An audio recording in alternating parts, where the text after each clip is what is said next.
Christian parenting.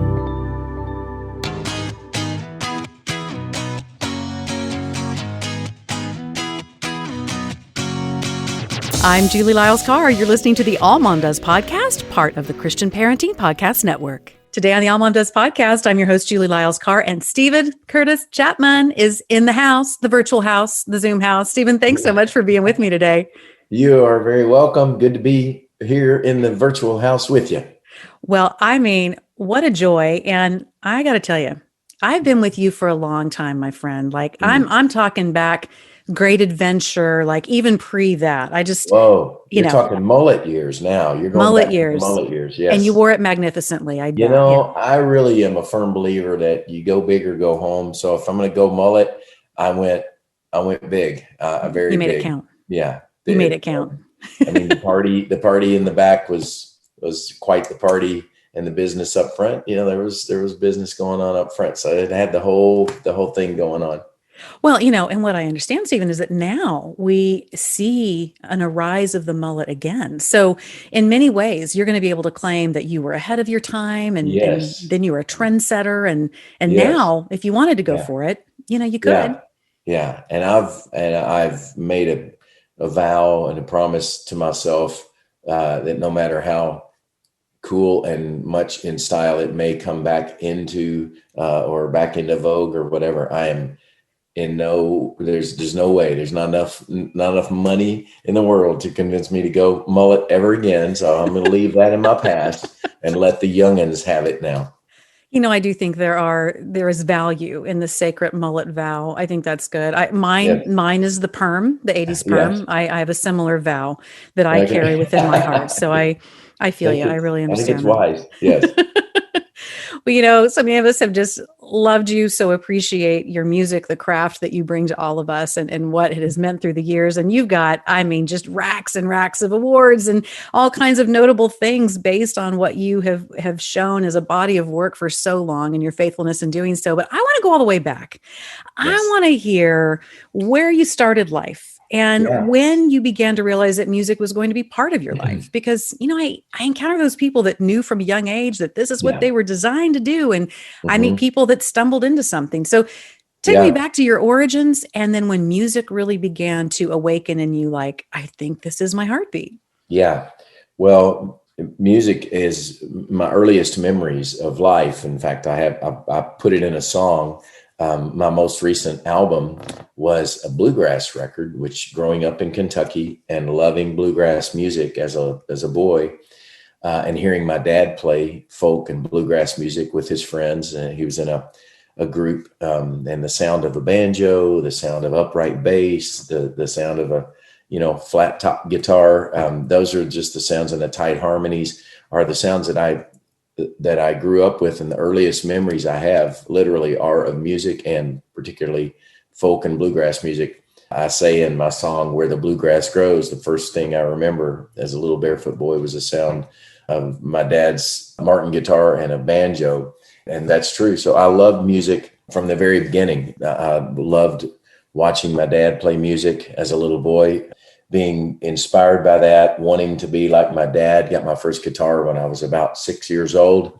And my dad sat down and taught me my very first song, a Johnny Cash song, Folsom Prison Blues. Oh, yeah. So started off right out of the gate, learning how to get to prison, which was, probably, now that I think back, I'm not sure the wisdom in the very first song my dad was teaching me about being a man in prison. But I loved playing the guitar, particularly. That was my thing as a boy. Just lived with a guitar kind of always on my lap or somewhere nearby.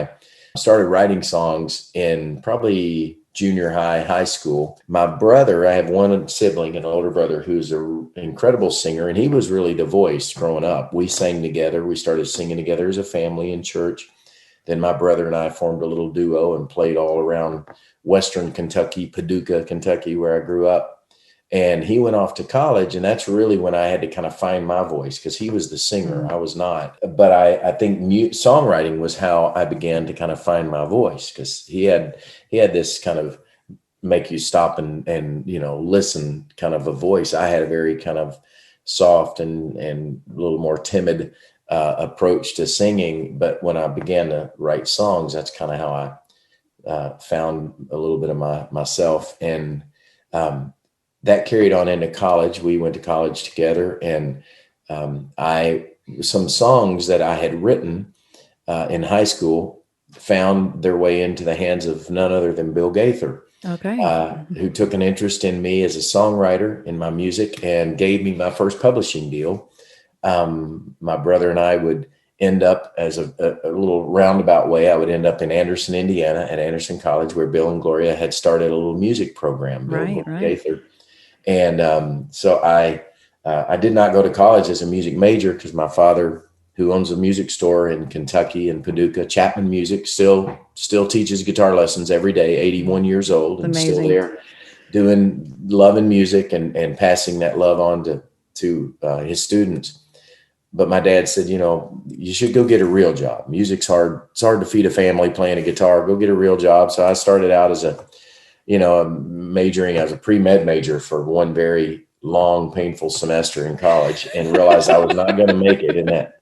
So I ended up studying music in college and primarily writing songs. And that's what led to me moving to Nashville, getting an opportunity. I was working in Nashville at a place called Opryland, USA, which is an amusement park. You remember Opryland? Okay. Oh, yeah. I worked there. My brother and I were in a country music show together. And I got to sing on the Grand Ole Opry when I was 19 years old.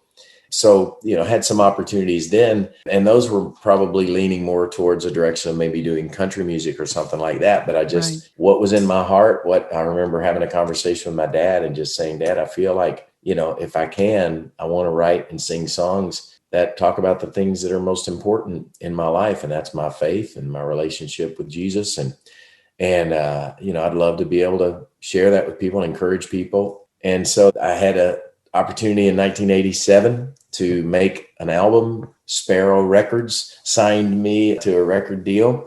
And I thankfully was able to have enough success with the first album that they let me do a second and a third and a fourth. And it kind of grew from there. I saddled up my horses and took off on the great adventure. And it's been quite an adventure. 35 years ago, coming up next year, it'll be 35 years since my first album came out. So it's pretty crazy.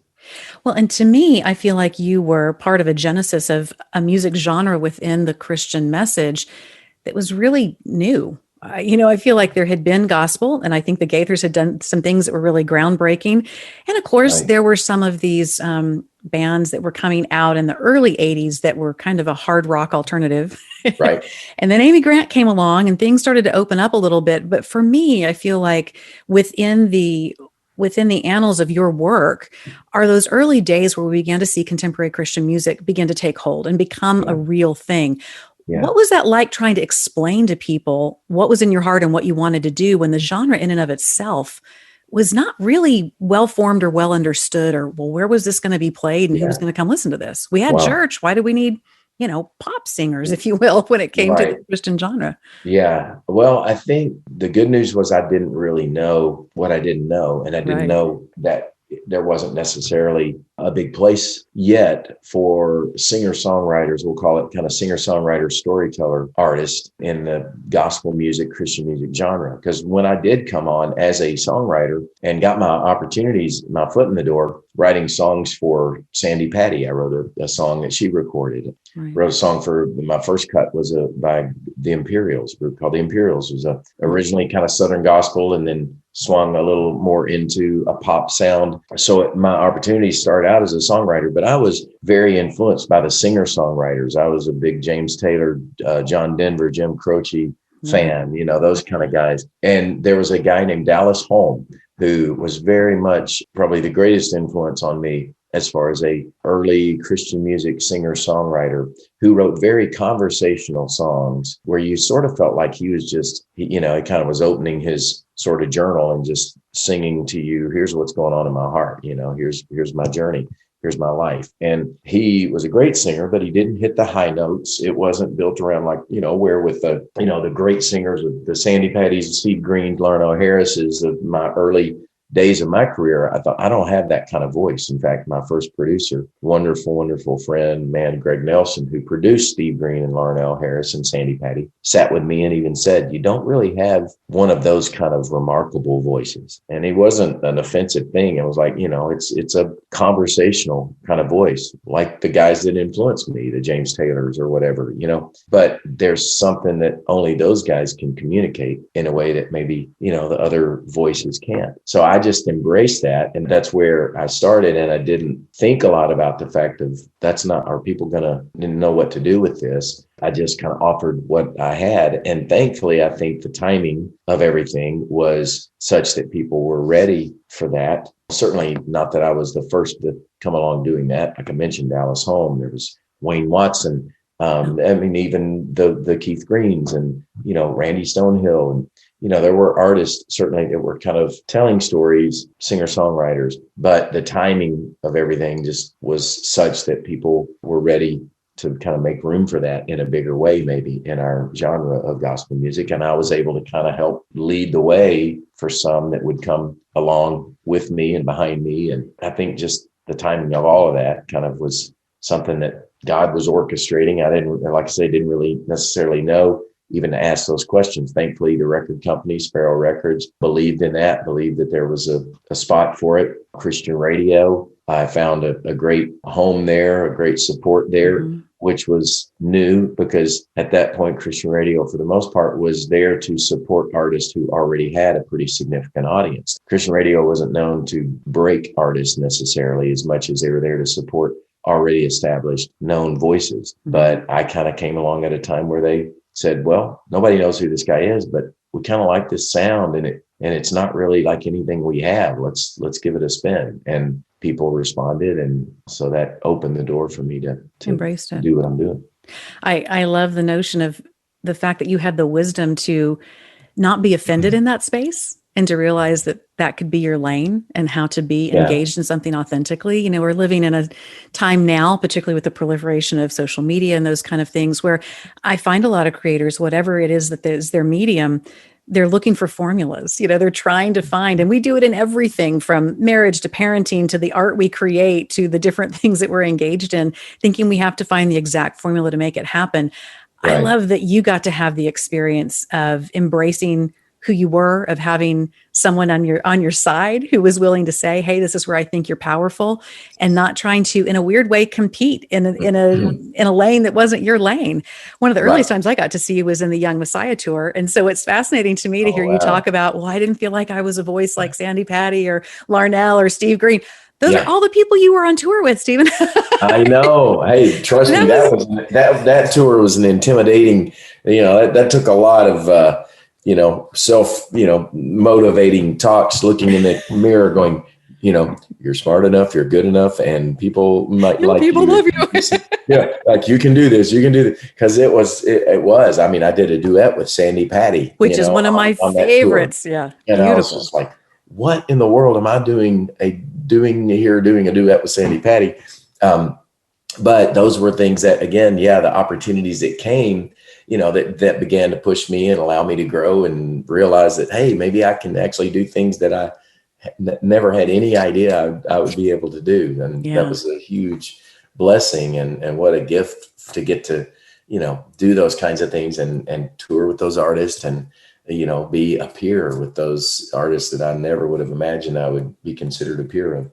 Yeah. I mean, well, I thought you were simply amazing on that tour. And it's interesting because when I look back on that tour, I remember being struck by the fact that we're close to the same age, and I was starting to have little babies and little kids. And this meant that you were out on the road. And what do you feel like over time you had to accommodate for, learn that may have been different for you when it came to your marriage and family life, being able to go out and do this thing you loved?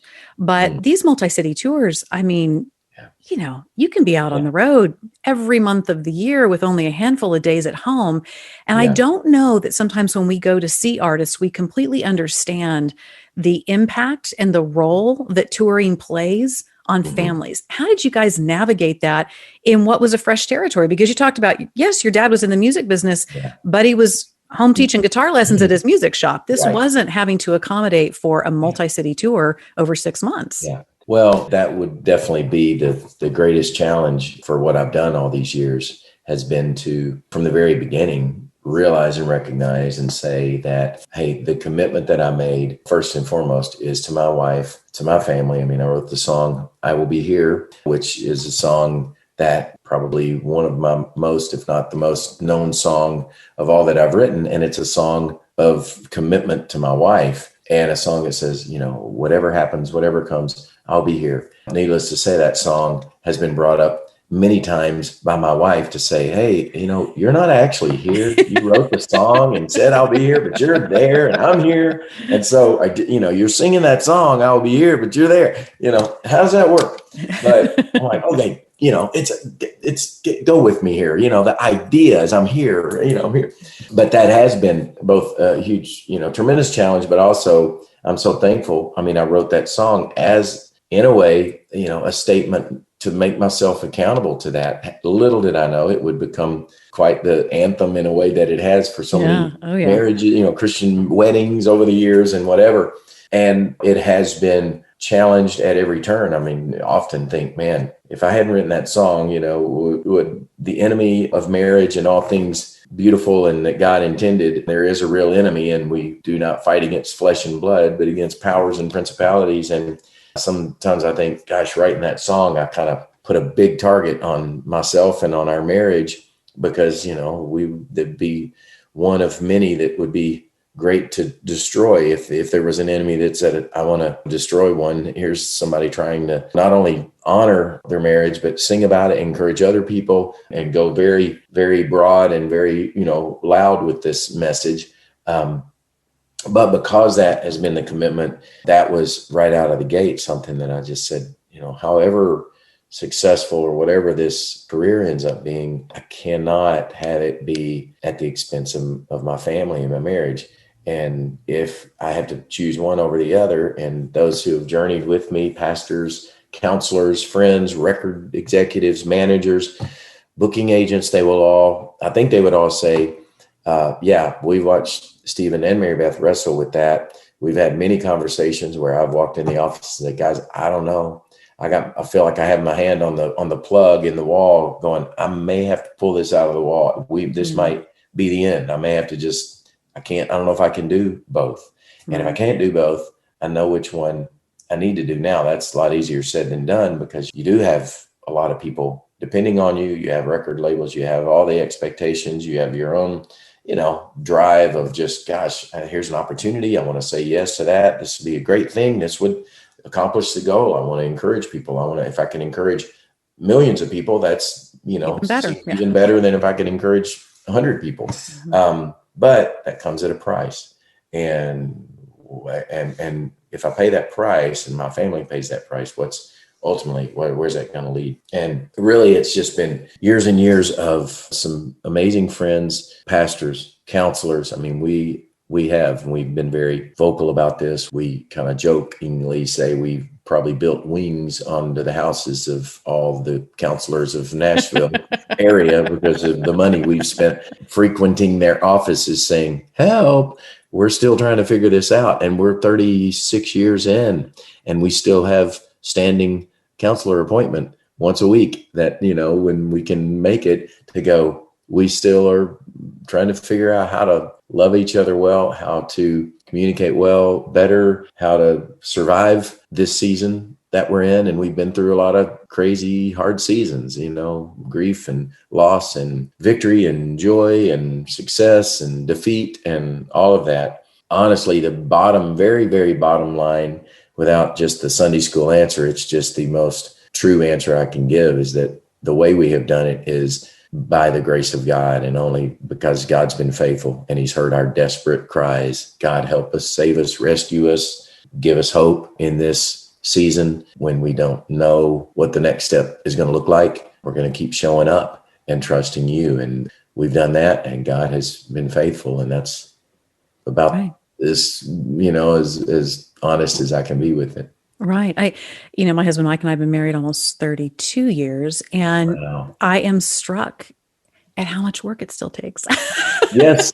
I know. I You think really at some thought, point you kind of get it dialed in and go, man, we're good to go. And it's kind of yeah, like, we well, figured it out. We got all or the not. answers, but it's Yeah. heartening to hear. And I think it's something that I really want to make sure our listeners hear. Yeah. It's okay if you're still having to work on it and work on it hard, Yeah. because life does have different seasons and varieties of ways of things that happen. And I know couples that struggle because one of them, let's say, is in the military or has to travel a Oh, lot yeah. for work. And I know couples Yeah. that struggle because they're around each other too much and they work together. Right. I, Oh, you yeah. And know, I Mary Beth and don't. I have, yeah, both extremes. Sometimes we're a lot together and I'm home to the point where it's kind of like, don't you have somewhere to go? And then when I'm gone, then it's like, gosh, I'm so alone and dealing with all this by myself and we're disconnected. So we kind of see both sides of it. And yeah, there are challenges with both. And I think there's a lot of wonderful, wonderful books and programs and counseling methods and all of those things that can really be helpful. But I think our experience too is there's also a lot that just is not ever this side of heaven going to be really figured out. And can we love each other with our unfixable, even unacceptable things, that we're like, this shouldn't be how this works. And I think one of our biggest things has been definitely for me is learning how to accept the unacceptables in a way to say, God, I'm going to trust you with this. These are things that for a long time I thought, gosh, if we could just read the right book, if we could find the right counselor, if we could get the right kind of equation here and do it right, that we could get this thing figured out. And that can lead you to a point to finally go, gosh, well, maybe we're just too hopeless. Maybe we're just too, and I think that's where so many couples get to, is we're just hopeless because, we've tried all those things, they're just not working. Right. And maybe we're just too broken. Maybe we're too wrong for each other or whatever. And I think, being able to say, or maybe there's more going on here than what we realize, and God is at work even in these broken things, and we're going to have to trust him, realize that some of this is not going to be fixed this side of heaven. And what do we do with that? And how do we keep moving forward and believing that even with that, God is working in that? I don't know. It's just that's kind of been our journey and our story for Right, sure. right.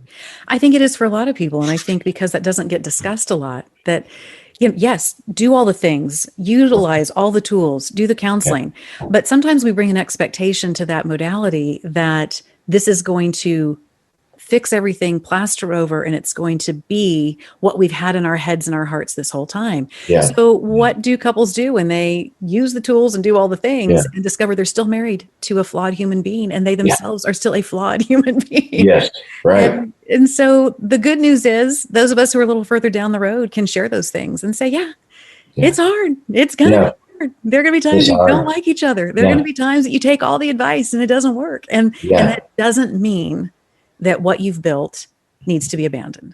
Right. That doesn't. Yeah. And it's still worth it when you get those, Right.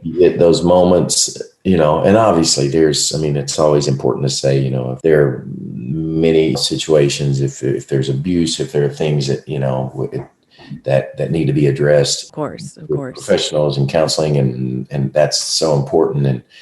But I think so often we, I think there are things we have experienced, my wife and I will say this, and I think that we could have missed. And we stood at our first grandbaby's crib, and this was only 2 or 3 years after, just the traumatic loss of our youngest daughter, and still carrying much grief and trauma and all of that.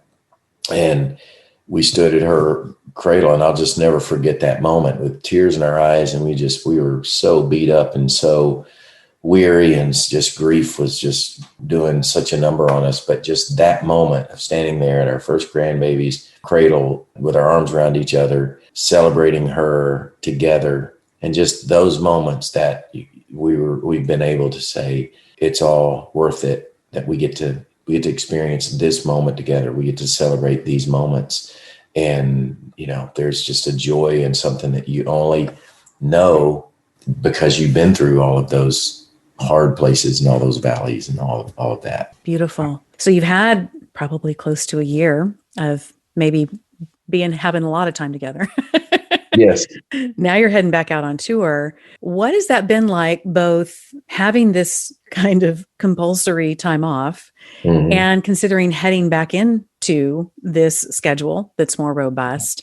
What Yeah. are the things that you're doing as a couple to get prepared for that? Well, I think having had this time, we're at such a different season of life anyway. There's so much changing. We're getting ready to have our empty nest for the very first time in 35 years, 34 years, I guess now. So Emily's 33, 34. Our youngest, Stevie Joy, is going to college in the fall. And so we will be empty nesters for the first time. So there's a lot of transition going on with that. And we're very excited. And, my wife's very sad. And that's been what she's done for all those years, is be a mom and hold the fort down and do the things that she does so brilliantly, of just, the flight control operator and the taxi driver and the organizer and all of that. I think this season of us being at home and being together and me not being able to do it, she's obviously sees in me this, what God made me for. And there's a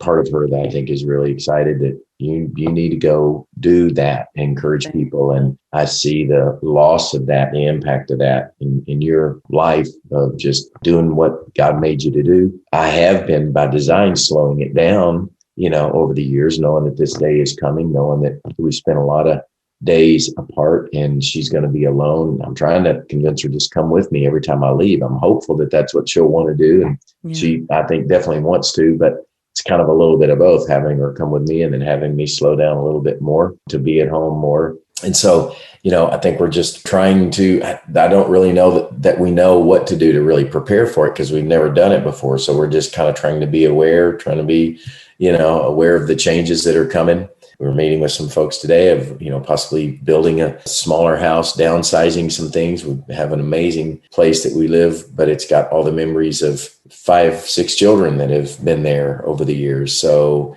when that changes, what is it going to look like to be in that big house with all those memories alone? Or is it time to make a change? So we're prayerfully kind of taking some steps to do some things like that I think are going to be really good for us and really helpful. And doing, like I said, a lot of counseling and praying through just how do we enter into this season, really enjoying this season. Because in some ways, there's a part of us both that are like, we've kind of worked really hard for this season now. Can we kind of take a little bit of a break? Is that okay now? And giving ourselves permission. That's a hard thing for both of us, because we're both very driven and very want to use every opportunity. We've got Show Hope. We've got, there's so much there, and it's so good. And Mary Beth's the driving force and heartbeat of that, and chairman of the board, and we're the founders, and there's a never lack of opportunity with that. But it's like, is it okay to kind of go, this is a season of life that it's okay for us to, take a breath and sit together for a spell and take a walk, and some things that we probably needed to do a lot more of over the years, but just haven't. And so I think there's things that we're trying to do better at in the days ahead. Right. I think for all of us, as the world is opening back up, there are profound questions we all need to be asking ourselves. Adaptations, just because of the way it might have been before, doesn't mean we have to return to that. And I think this is a beautiful way of exploring what your season's supposed to look like. Well, the tour is called the Drive-In Theater Tour. You're gonna be all over the place, all the things, getting back on the road. Yes, I'm so excited. I've never toured with Big Daddy Weave. I'm a huge fan of those guys as human beings, and also as songwriters and artists. So this is going to be a great experience. I had so much fun being with Michael W. and with Mac Powell on the Drive-In Theater Tour last year. And so this is going to be a great opportunity to get out there and do what I do, encourage people, show hope. Stephen Curtis Chapman, man, what an honor. Really have enjoyed our conversation. Thank you so much for being on, and keep going. We want that music. We want to hear you. So appreciate all that you do. Well, thank you. God bless you. Appreciate it. You'll find more from this episode on the show notes. Be sure and check them out at allmomdoes.com. And wanted to ask you a big favor. Be sure and go to wherever you are listening to this podcast and give us a 5-star rating and review. It really helps us get the word out about the podcast. Can't wait to see you next time on the All Mom Does podcast.